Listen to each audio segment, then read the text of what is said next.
What's up, everybody? This is Sunko. Today is November 12th, Friday night. I just ate Korean chicken for supper, and hmm, tonight I'm really happy because I can do whatever I want freely because it's Friday night. I can have a lot of sleep, enough sleep tomorrow morning because I don't have to worry about waking up early in the morning. Oh, yes. Yes. So happy. Um, what else should I talk about? Mm, oh, let me tell you one thing that's been happened recently to me. Uh, I'm getting a lot of happiness from uh doing coding myself.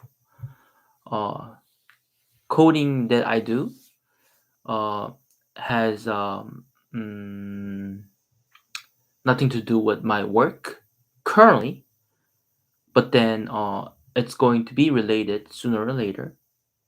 Because coding, you know, cannot be apart from computer science and computer in general, right? I mean, what I do is, of course, dealing with software, hardware, and using um, a lot of software like accordingly because, but I'm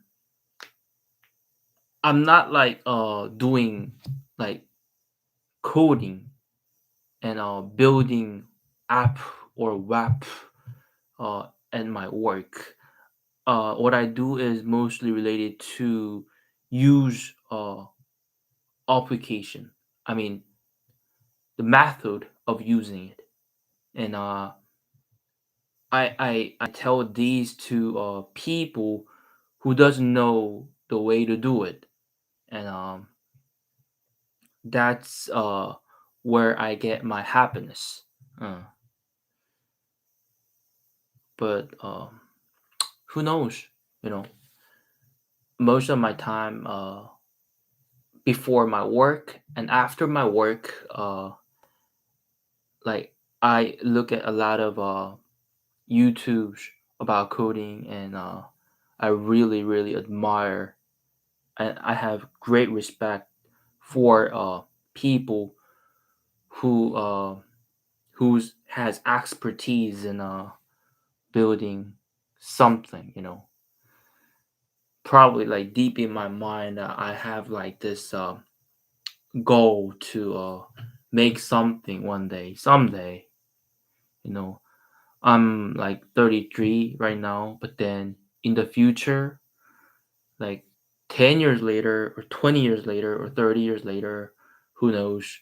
Um, I could make a big word of my own. Like I could make a big business by building an application or software that people really need. And I really hope someday that I could uh, go up to the platform or somewhere, and then explain the software that I made to people uh, who's sitting in front of me. You know, of course, the language that I'll be using at that time will be English, because I mean the people who only use my software are not only Korean but also like people worldwide. That's my future goal someday, but a little effort, that I put in a day, that accumulates little by little, and then someday it's gonna go big. And I know someday that I'll be that big uh, in the future. Okay. Anyway, uh, I'm going to read. The Intelligent Investor. Uh, it's a book that I've been reading. I started reading like 2 days ago, and mm, I'm trying to absorb the ideas of Benjamin Graham. Okay. Okay. I'll start again. The defense investor must confine himself to the shares of important companies with a long record of profitable operations and restoring financial condition.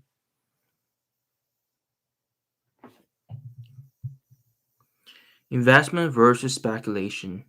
Aggressive investors may buy other types of common stocks, but they should be on a definitely attractive basis, as established by intelligent analysis. To conclude this section, let us mention briefly three supplementary concepts or practices for the defensive investor.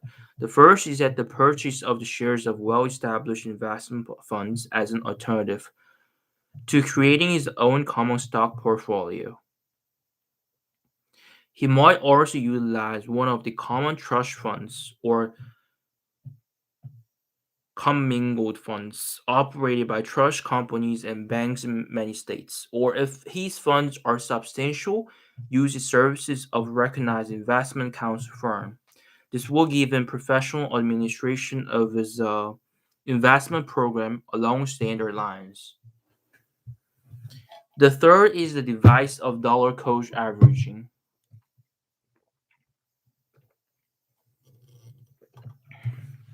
Device of dollar cost averaging, which means simply that the practitioner invests in common stocks the same number of dollars each month or cash quarter. In this way, he buys more shares when the market is low than when it is high, and he's likely to end up with a satisfactory overall price for all his holdings. Strictly speaking, this method is an application of a broader approach known as formula investing. The latter was already alluded to in our suggestion that the investor may vary his holdings of common stocks between the 25% minimum and the 75% maximum in inverse relationship to the action of the markets. These ideas have merits for the defensive investor, and they will be discussed more amply in later chapters. Results to be expected by the aggressive investor. Our enterprising security buyer, of course, will desire and expect to attain better overall results than his defensive or passive companion. But first, he must make sure that his results will not be worse. It is no difficult trick to bring a great deal of energy, study, and native ability into Wall Street and to end up with losses instead of profits. These virtues, if channeled in the wrong directions, become indistinguishable from handicaps. Thus, it is most essential that the enterprising investor start with a clear conception as to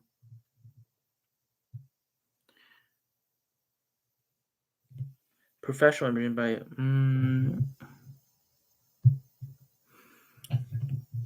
the intelligent investor, which courses of action offer reasonable chances of success and which do not.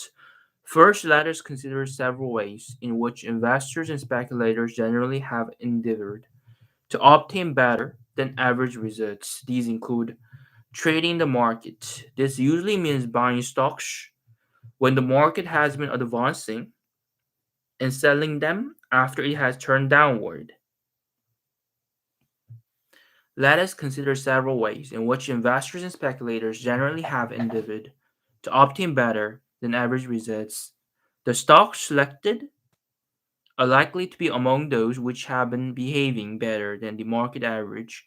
A small number of professionals frequently engage in short selling. Here they will sell issues they do not own but borrow through the established mechanism of the stock exchanges. Their object is to benefit from a subsequent decline in the price of these issues by buying them back at a price lower than they sold them for. Short-term selectivity. This means buying stocks of companies which are reporting or expected to report increased earnings or for which some other favorable development is anticipated. Long-term selectivity. Here the usual emphasis is on excellent record of past growth, which is considered likely to continue in the future. In some cases also the investor may choose companies which have not yet shown impressive results, but are expected to establish a high earning power later. Such companies belong frequently in some technological area, computers, drugs, electronics, and they often are developing new processes or products that are deemed to be especially promising. We have already expressed a negative view about the investor's overall chances of success in these areas of activity.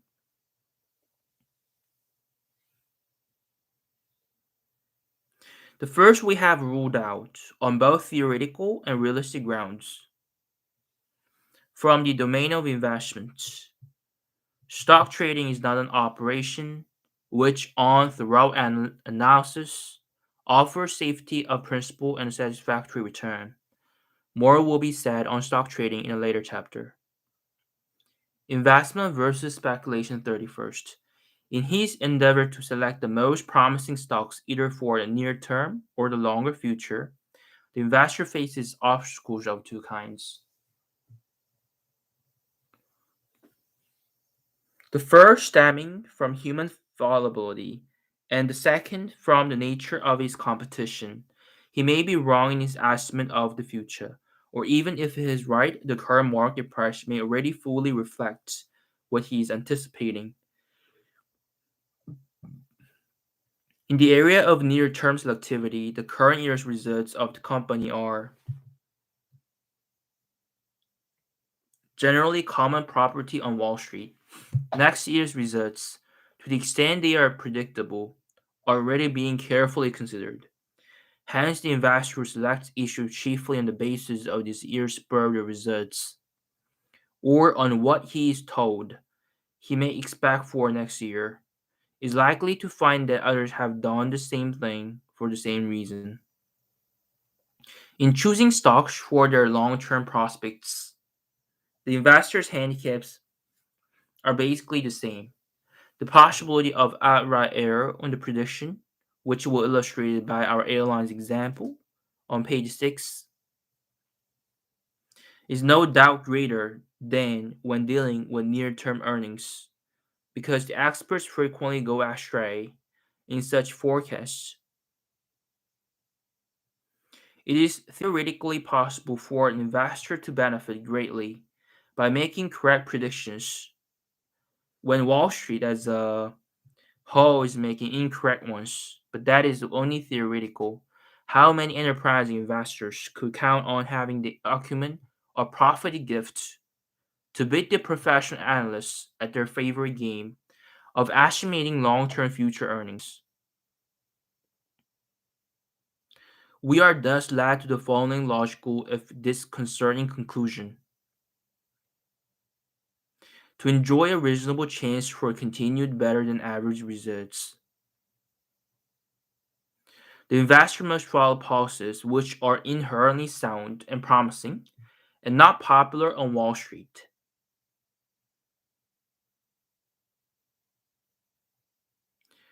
To enjoy a reasonable chance for continued better than average results, the investor must follow policies which are inherently sound and promising and not popular on Wall Street.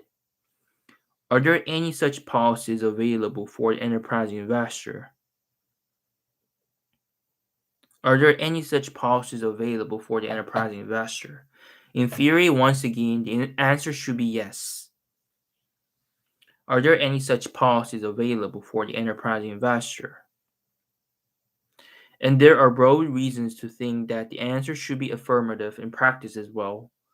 Everyone knows that speculative stock movements are carried too far in both directions frequently in the general market, and at all times in at least some of the individual issues.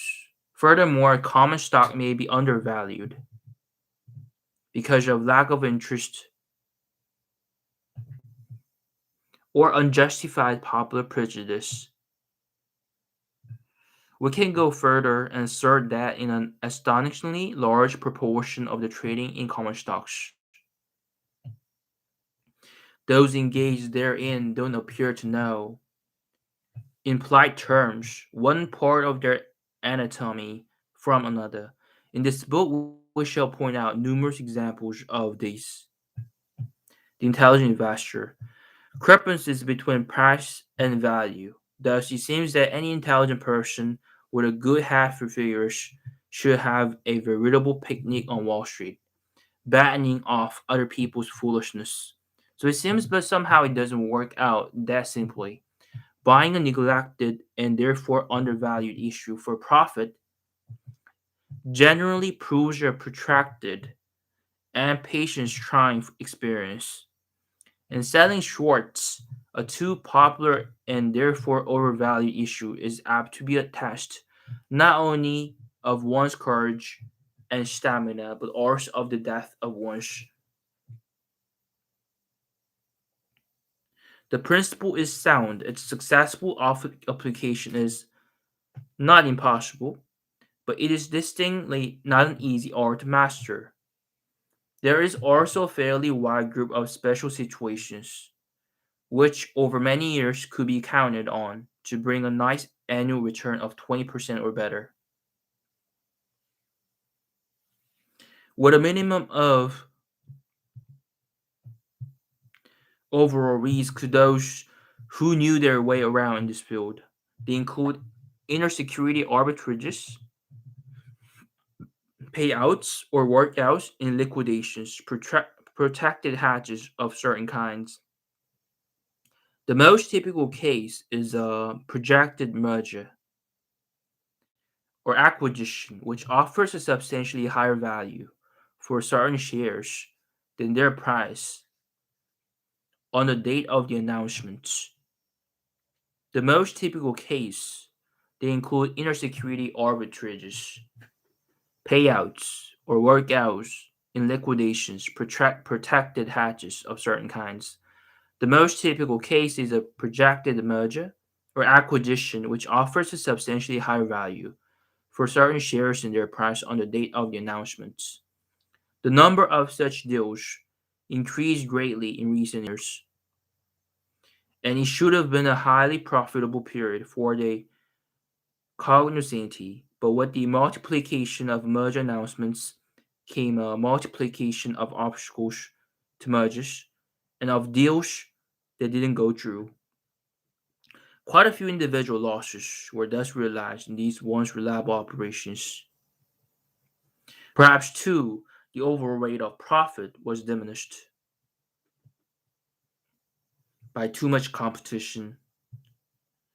In selling short a stock, you make a bet that its share price will go down, not up. Shorting is a three-step process. First, you borrow shares from someone who owns them. Then you immediately sell the borrowed shares. Finally, replace them with shares you buy later. If the stock drops, you will be able to buy your replacement share at a lower price. The difference between the price at which you sold your borrowed shares and the price you pay for your replacement shares is your gross profit. However, if the stock goes up in price instead of down, your potential loss is unlimited, making short sales unacceptably speculative for most individual investors.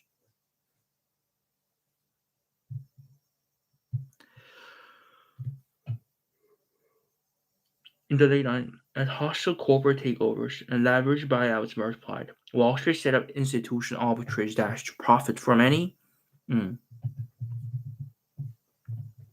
The lessened profitability of these special situations appears one manifestation of a kind of self-destructive process akin to the law of diminishing returns. which has developed during the lifetime of this book. In 1949, we could present a study of stock market fluctuations over the preceding 75 years,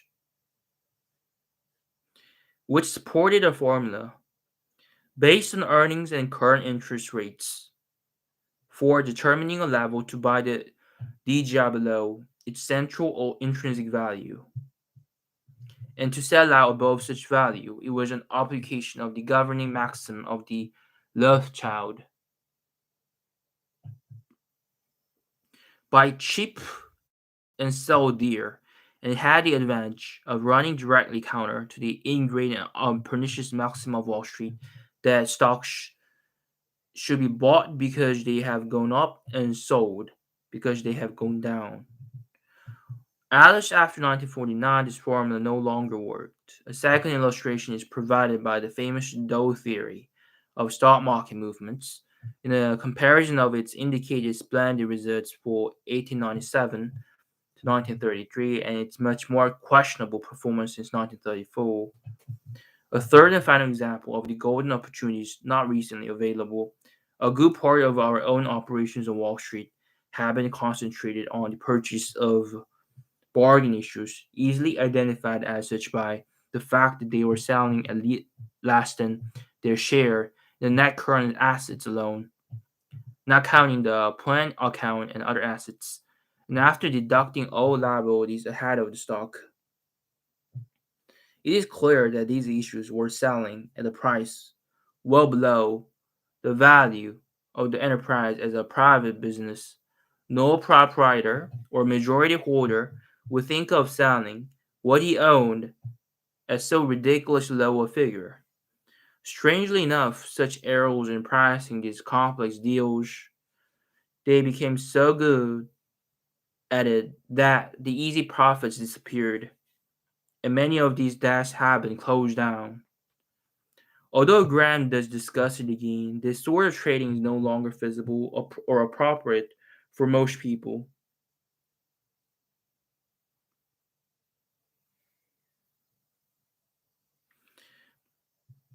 Since only multi-million dollar trades are large enough to generate worthwhile profits.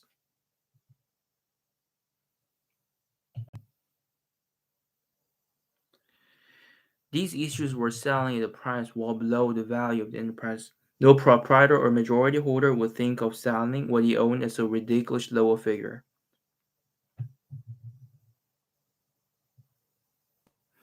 Trades are large enough to generate worthwhile profits. Wealthy individuals and institutions can utilize this strategy through hedge funds that specialize in merger or event arbitrage. The Rothschild family, led by Nathan Mayer Rothschild, was the dominant power in European investment banking and brokerage in the 19th century. For a brilliant history, uh, anomalies were not hard to find. In 1957, a list was published showing nearly 200 issues of this type available in the markets. In various ways, practically all these bargains issues turned out to be profitable, and the average annual result proved much more remunerative than most other investments, but they too virtually disappeared from the stock market in the next decade, and with them a dependable area for a shrewd and successful operation by the enterprising investor. However, at the low price of 1970, there again appeared a considerable number of such sub-working capital issues. And despite the strong recovery of the markets, enough of them remained at the end of the year to make up a full-size portfolio. The enterprising investor under today's conditions still has various possibilities of achieving better than average results. The huge list of marketable securities must include a fair number that can be identified as undervalued by logical and reasonably dependable standards. These should yield more satisfactory results on the average than would a DJA or any similar representative list. In our view, the search for these would not be worth the investor's efforts unless he could hope to add, say, 5% before taxes to the average annual return from the stock portion of his portfolio. We shall try to develop one or more such approaches to stock selection for use by the chief active investor.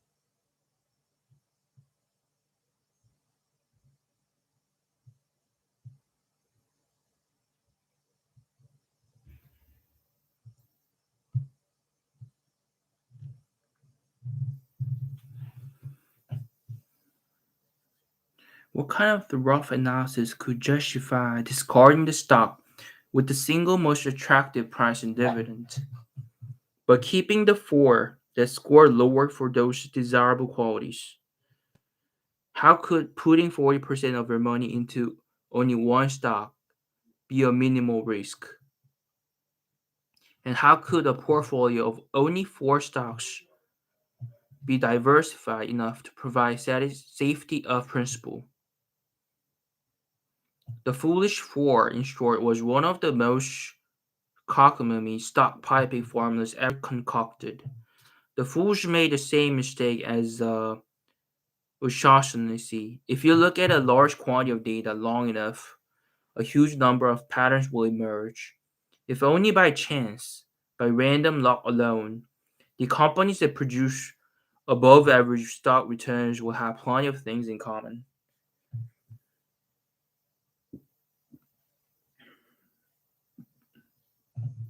But unless those factors cause stocks to outperform, hmm, they can't be used to predict future returns.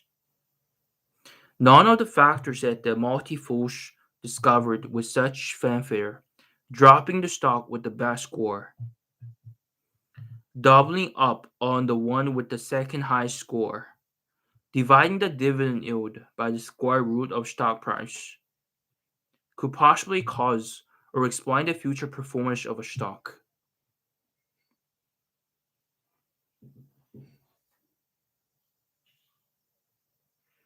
Money Magazine found that a portfolio made up of stocks whose names contained no repeating letters would have performed nearly as well as the Foolish Four, and for the same reason, luck alone.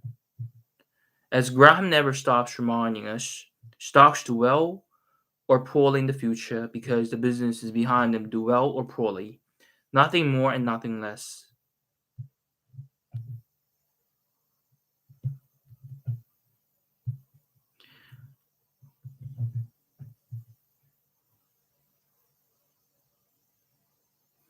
Sure enough, instead of crushing the markets, the Foolish Four crushed the thousands of people who were fooled into believing that it was a form of investing.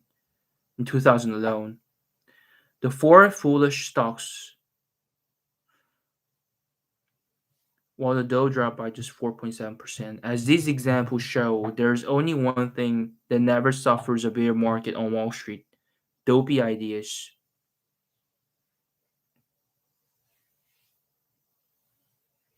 There's only one thing that never suffers a bear market on Wall Street: dopey ideas. Each of these so-called investing approaches fell prey to Graham's law.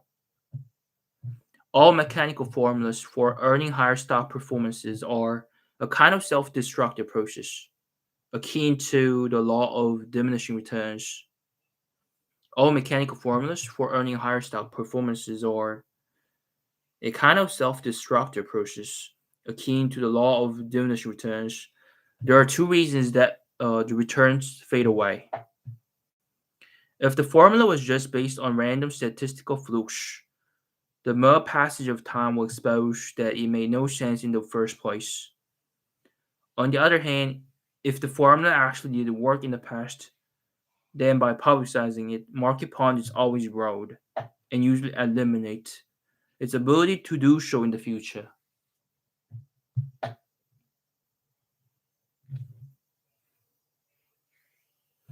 All this reinforces Graham's warning that you must treat speculation as veteran gamblers treat their trips to the casino.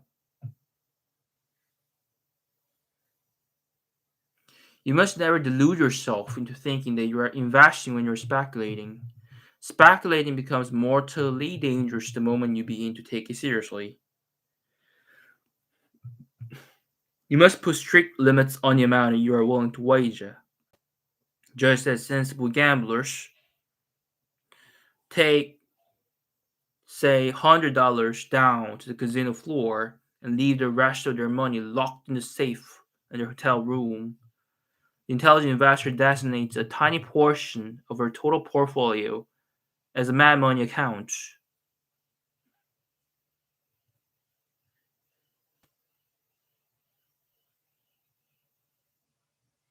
For most of us, 10% of our overall wealth is the maximum permissible amount to put at a speculative risk. Never mingle the money in your speculative accounts with what's in your investment accounts. Never all your speculative thinking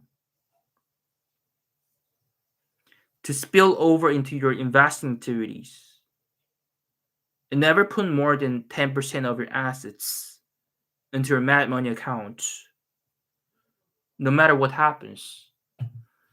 Okay, I get to realize that this is so complicated than I ever thought it would be. It's way hard. Uh, it's gonna take some time.